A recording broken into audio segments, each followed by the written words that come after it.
Dear students, अस्सलाम वालेकुम। आज एक नए टॉपिक के साथ लेसन नंबर 4 में आपको खुशामदीद कहते हैं। आज का हमारा टॉपिक है object along with direct and indirect objects. So let's get start. Now what is an object? एक ऑब्जेक्ट क्या होता है, हम इसको सेंटेंस में कैसे पॉइंट आउट करेंगे। Let's have the definition of an object. The receiver of an action is called object. किसी भी सेंटेंस में ऑब्जेक्ट को तलाश करने के लिए हम ये सोचेंगे कि इसमें जो वर्ब है इसका एक्शन कौन रिसीव करता है। जो भी इसको रिसीव करेगा इस एक्शन को, वो हमारे साथ ऑब्जेक्ट होगा। इसमें एक पॉइंट है, वो पॉइंट आपने याद रखनी है। इसमें आप इस पर दो क्वेश्चन अराइज करेंगे। The first question what, the second question is home.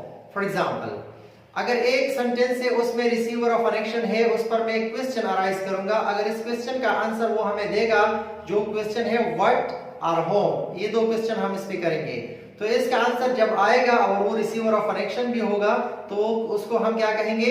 Object कहेंगे। For example, I slept Haroon, home Haroon, मैंने मारा हारून को। किसको?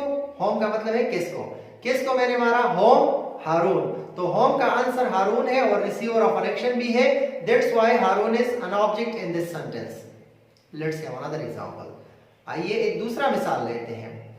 आई kick the ball, I kicked the ball. यहां पर किक एक्शन वर्ब है, so the ball receiver of the action है। यहां पर हमारे साथ बॉल क्या बन गया?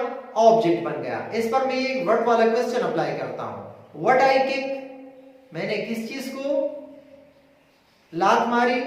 The ball. यहां पर बॉल इस वर्ड का आंसर है, तो मैं यहां पर बॉल को कंसीडर करूंगा एज एन ऑब्जेक्ट, क्योंकि ये रिसीवर भी है और फार्मूला भी इस पे अप्लाई होता है। वर्ड का आंसर देता है और फर्स्ट एग्जांपल में होम का आंसर देता है। दोनों रिसीवर भी हैं और इस पर फार्मूला भी अप्लाई होता है। That's why I call it an object. Now dear students, what is direct object and what is indirect object? Direct object को डायरेक्ट ऑब्जेक्ट इसलिए कहा जाता है क्योंकि ये डायरेक्टली अफेक्ट होता है by the action of a verb, verb के एक्शन से।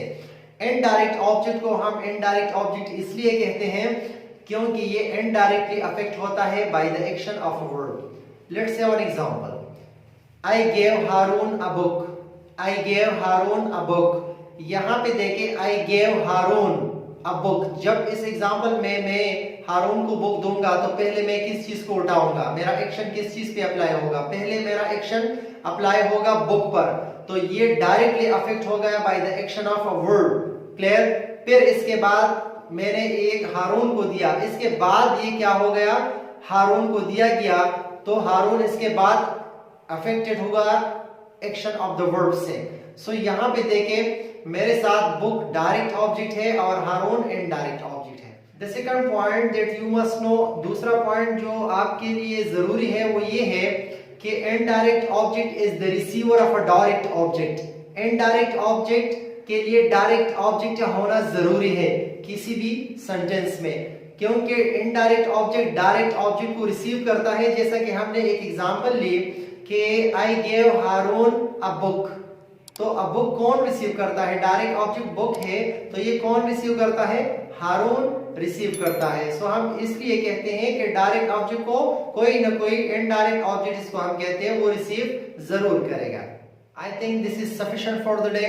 I hope for the best, and I think you have learned something from our topics, and very thanks to all of you that you have subscribed our channel, and we got 100+ subscribers on our channel within a week and within 3 videos. Thank you.